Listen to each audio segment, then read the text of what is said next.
हाँ paper milli आज साहेबाल उकड्या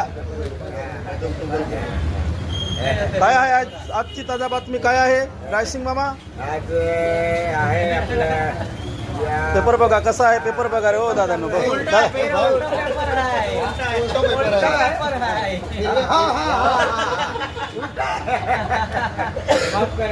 तुम्ही काय ते चायवाला तिथे घाबरला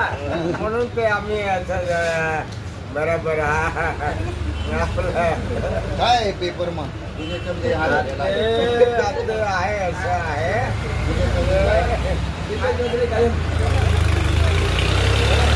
आम्हाला बी सांगा ना. हा ताजू वाचून गेलं मला काय असंच बोलू का तुमले काय कत बोलू राहिलं तू बोला बोला काय लिहिलं आहे वा आजची बातमी सांगा आजची बातमी सांगा साहेब काय आहे आज तुमच्या हातात पेपर आहे ना सोना 1,25,000 सोना 1,25,000 असं 1,59,000 चांदी 59 हा, हा. का तू लिहिलं आहे हे पाहून घे तू हा तू वाचव का वाचे नाही मी सांगितलंय